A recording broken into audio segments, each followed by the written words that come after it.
My 997 Turbo is so close to being done, there's really only one thing that's stopping me from driving it and making it roadworthy. Because the brakes are sticking, it's not registered or insured, it has racing slicks on it, because it's missing the side vents, the wing, the rear bumper, the side markers, the rear windows, and the turn signals. Because there's no hood struts. It has a bunch of lights on the dash.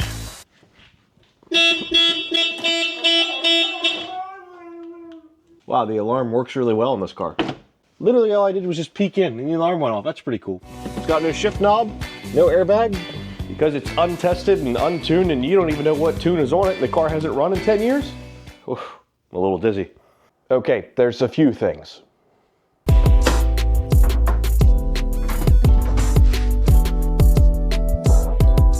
To address one of the biggest issues are the brakes locking up. If you guys don't remember or didn't see the video, the last time I drove the car, the front brakes completely locked up.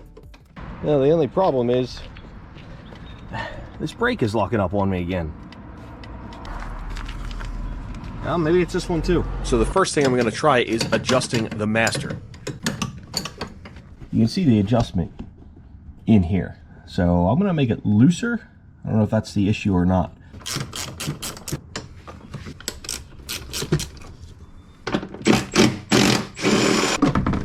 This video is brought to you by the Carly Connected Car OBD2 scanner. This is an OBD2 scanner that plugs into any vehicle 2001 and newer and simply connects to your iPhone or Android phone wirelessly. It can read trouble codes, give you write-ups on how to fix trouble codes if you find them in your car. And in my opinion, the coolest part about this Carly scanner is that it can unlock hidden features in your car, aka coding. And I'll show you more of that a little later in this video. And I'm going to test this out on my friend Calvin's 335i, and the first thing you do is download the app on your phone, and then you simply plug in the scanner to the OBD2 port. So what's wrong with this thing? Runs perfectly. No check engine lights, no nothing. Zero. We'll find out. Using the diagnostic tool in the Carly app is really easy, and it actually showed this car had a lot of issues. To be expected, an old BMW with high mileage. But included with the diagnostics is actually smart mechanics, which can help you fix the problem versus just telling you what it is. Diagnostics complete.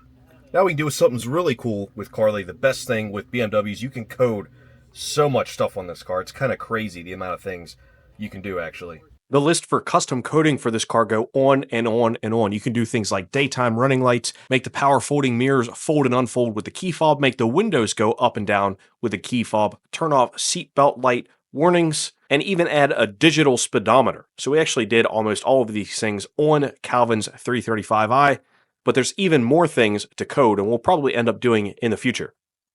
Seatbelt passenger reminder. Leave take that off. I put groceries on there and it's constantly take that off? or whatever. Take off the dinghy. The passenger. Take off all the dinghy. All right. Yeah, it drives me crazy. I put a gallon of milk on my seat and it starts beeping at me. Oh, it's a hot day out here. I'd like my windows down. Wow. All with the remote. Great. Put them back up. Works like a charm. Even the sunroof. Outstanding. So if you'd like to get your own Carly scanner, I have a link in the description. You can just simply click on to buy it. I've also got a discount code MR24. Big thanks to Carly for sponsoring this video. With adjusting the master all done, I decided it was time to install the upgraded battery I received from Excess Power, since the old one was already removed.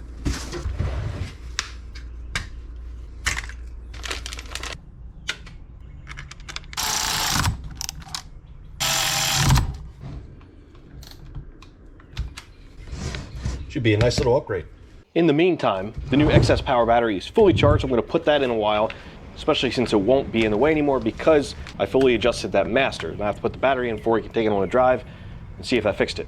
So I adjusted the master to be about as soft, is that the right word? Or as adjusted as far the opposite way as possible so there's no pressure from the brake pedal on the master just while sitting still. Was that the problem? I don't know. But I got to put the battery in, get the thing fired up, see if that solved the problem.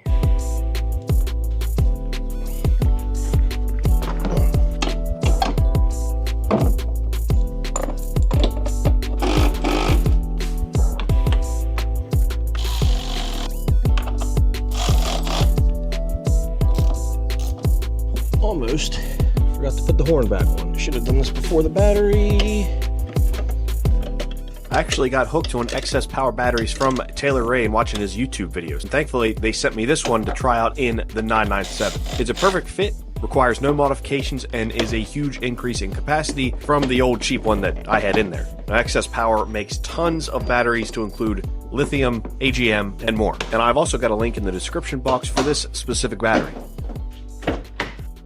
So I want to see what the starting power is like, see what lights come back on the dash, because I think an ABS light popped up last time I drove it, which was never there before, which probably has something to do with the brakes locking up. Okay, ABS light is not on. Brake pedal. Feels good, feels normal. It's rolling fine, so that's good. Got to take it for a drive and see. However, I'm going to wait till tomorrow because it's, even though it looks bright on camera, it's pretty dark out. We'll pick this up tomorrow. I wouldn't say the hardest part, but it is highly annoying. Well, mainly because I can't find any instructions anywhere. Oh, no, no, no, no, no. You'll notice later in the video, I finally got the sunroof part of the headliner installed. That was a massive pain, but now that I know how to do it, I can do it again really quickly. It's just hard to find knowledge on the internet about how to install it. It pretty much pushes and snaps in, but it's difficult to get to, especially when you've never done it before. Oh, this is dumb. Now, are these braking issues related to something else? Is it related to the fact that I have the PTM, PA, SM, and all those kind of lights? There are no check engine light. Or is that simply a coincidence? I don't know. We're going to find out before I drive it again. I finally got something that I should probably have, considering I've been working on, well, a whole bunch of Porsches, and I don't see that stopping anytime soon.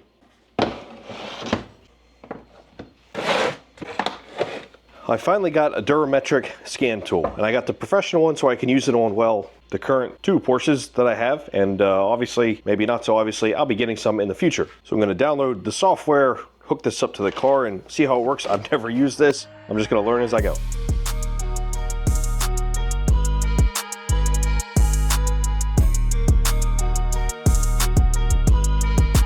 If you're not familiar with how the Durametric system works, well, I'm not really either, but I know that it can read way more data than any OBD2 scanner. It's basically the best thing you can get other than a specific Porsche dealership tool. And we're in. Look at that. 997. This is pretty freaking cool. All the stuff that's on here. All right, fault codes. Steering angle sensor control module, no communication. There we go. That's got to be why I have the PT, all the PSM failure lights. Let's erase the codes. I'm assuming it's going to come right back. Yeah, it probably won't do anything. 20 degrees. What's 20 degrees? Watch status bar. I don't see a status bar, so I'm guessing it's simply not plugged in. I tried calibrating the steering sensor, and it simply wasn't getting any information.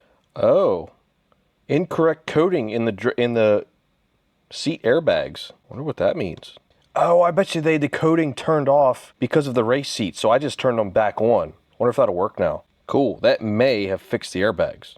With the airbag, except for passenger front airbag stage 1 below lower limit.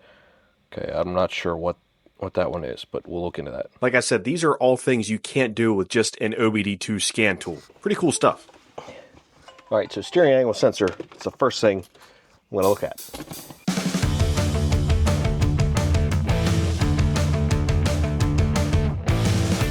And to take a look at the clock spring, I have to disconnect the battery, pull the airbag, and the steering wheel. All 3 things which really aren't very hard.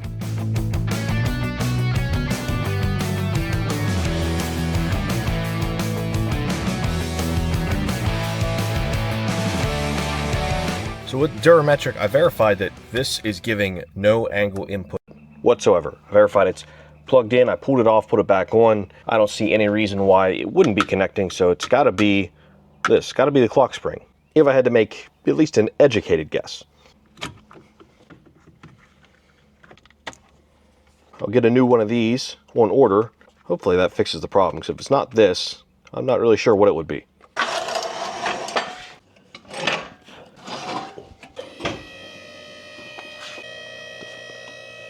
I definitely have to get these slicks off the car. They're technically not road legal. I don't know how old they are, and it's just flinging rocks and crap all over my car every time I drive it. Luckily, I've got a few different options already here out back to put on the car, and I've been dying to see what they look like anyway.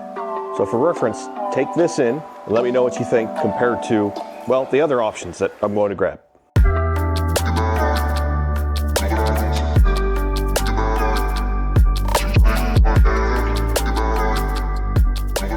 So while I'm back here, I totally forgot. I need to put this rear bumper on. And actually, I'm not even sure if it's damaged or not from the crash.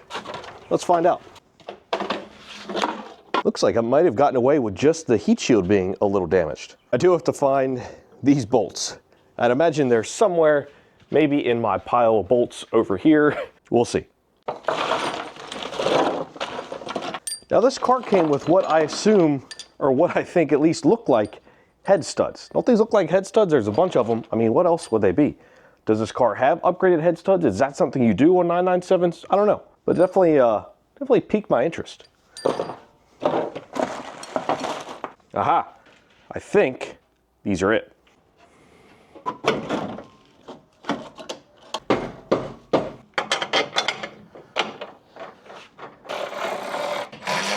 Fits without issue. Now I did just realize I'm gonna have to remove these bumperettes because I have a bumperette delete on my actual bumper, but that can come later. At least now I got a nice solid point to attach my license plate to. It's like it was meant to be. Okay, now to get these old wheels and tires off and put the new ones on, the new used ones, couple sets. You'll see, I'm really excited because this could be the direction the car goes with wheels because I'm still very torn on what wheel and tire package I want on this car. On the contrast on the 996, as soon as I saw these wheels, I knew they would be absolutely perfect and I would love them, and that is 100% the case. You can't get a better wheel for a 996 in my opinion. However, that style is not the style this car is going in, so I'm just not sure.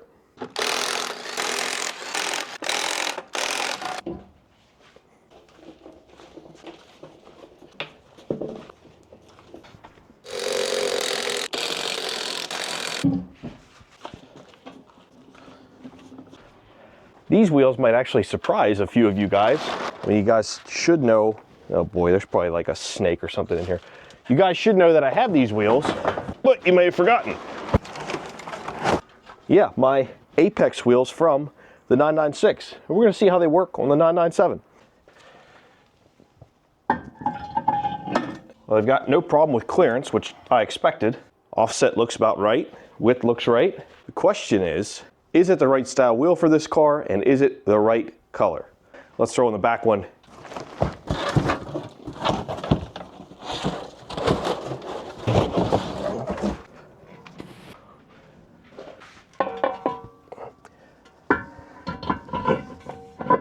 No clearance issues here either.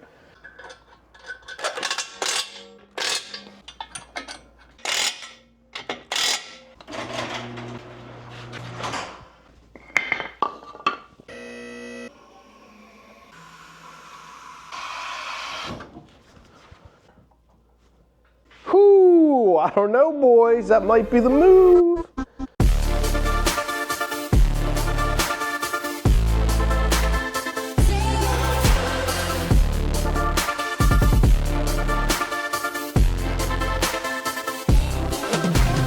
I don't know, guys, I really like it. I like that better than I thought I would. I didn't really like the black wheels on the yellow 996, even though, yes, I know I'm the one that bought them, but every single new chalk gray Porsche that I see has black wheels, even from the factory. So even Porsche is like, yeah, you get chalk gray, you're gonna get black wheels because that's what looks good. And it looks really good with the red calipers. Is this the right style wheel? Is this the right color? And is this the right size? These are 18s. I know a lot of 997s or 19s or bigger. I personally like smaller wheels. Not talking about my truck. So let me know in the comments. And not to spoil future plans, a plan I had was run these wheels as they are, or even get them powder coated bronze. What do you guys think? Bronze wheels? Leave them black? Get them repowder coated gloss black? I don't know. I've never struggled so much to pick wheels on a vehicle before, but I do like the look of these. But anyway, time to move on to a set of wheels that actually have tires.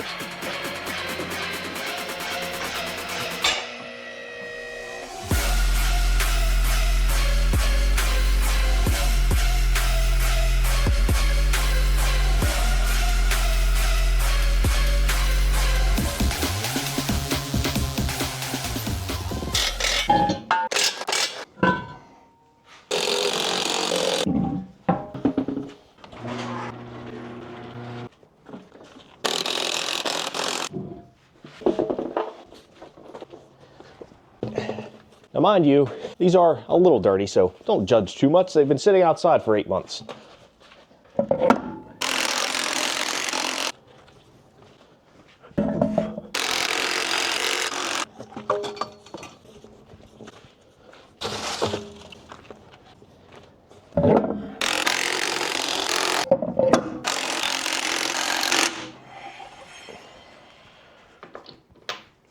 To be honest, guys, I'm not a fan of stock wheels on nearly anything. I don't like these stock wheels. They don't look horrendous or anything, but they just don't look good. But I'm gonna get it down on the ground and get an actual impression with it sitting properly.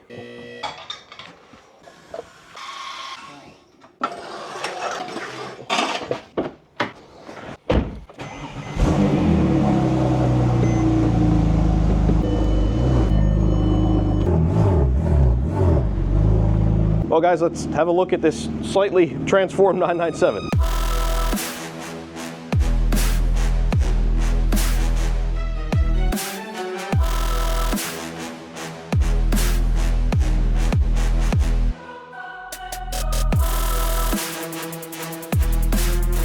Now I'm going to take it for a test drive and see if that brake pedal adjustment fixed it, see how it feels with these new wheels and tires, see what's next on the list to check off. But to be safe,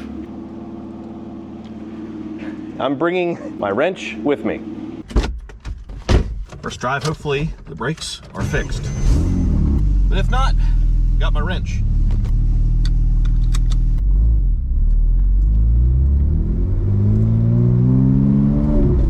Last time I had to drive it a lot before this happened with the brakes.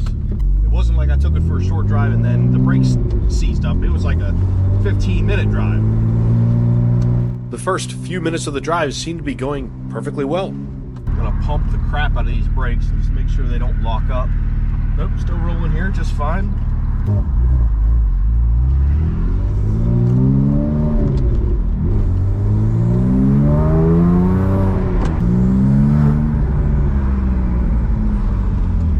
I know I have flat tires.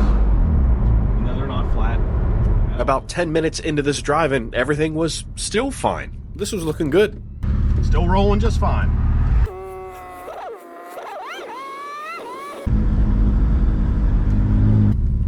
Of course, I get stuck behind a school bus.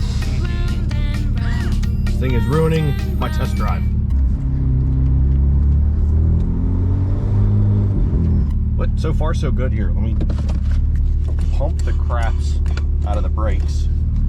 I'll let off now, and she drifted. And since I was stuck behind a school bus, this seemed like the perfect time to check my oil level, which was just fine. So far so good. Did I think this would fix it? No, but it's looking like it may have. All right, no more school bus, thank the Lord. I'd like to get into some boost. Some real boost.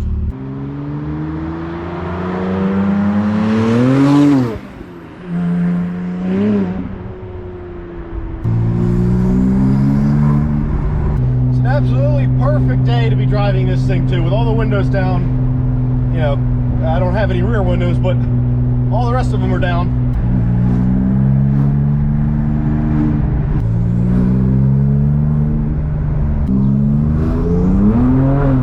Holy shit. This thing freaking moves.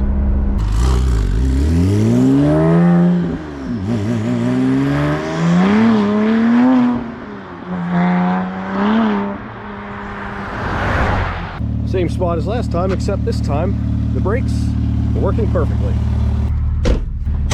Actually drove a little further this time than I did last time, so I can say with confidence the brakes are good. Here, I will let off everything and we're drifting back. So, problem solved.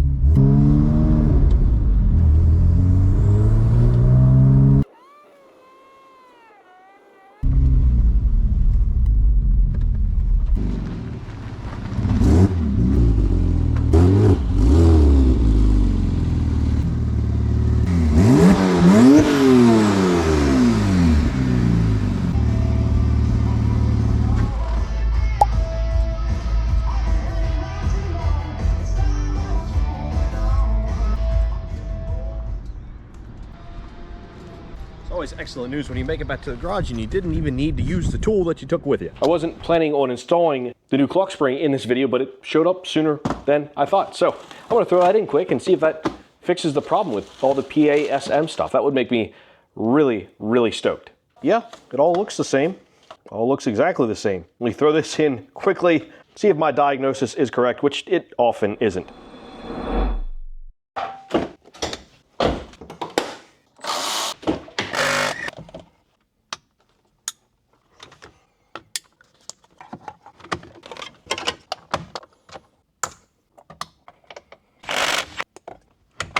One installed steering wheel, let's hook up the battery and see if this fixed it.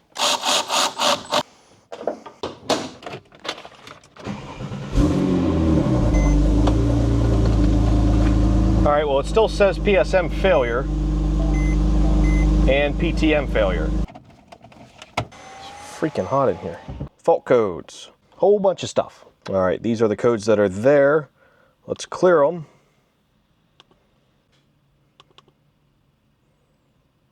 Oh no, there it came back. Communication steering wheel, okay, so this is different than it was before. Maybe I just need to activate it? That's the thing, I don't know where this freaking status bar thing is. I don't see anything. Well, I'm trying to just erase all codes and see what happens. I feel like I didn't fix it, but we'll see. So these are all the codes that were there. That's what was there before. Hopefully that's just gone for good, I don't know. That's new, PSM in diagnosis mode. Still getting nothing for steering angle sensor. No input at all. That's extremely disappointing, guys. If you have any thoughts, let me know below. I'll be doing my research, but your input is always helpful.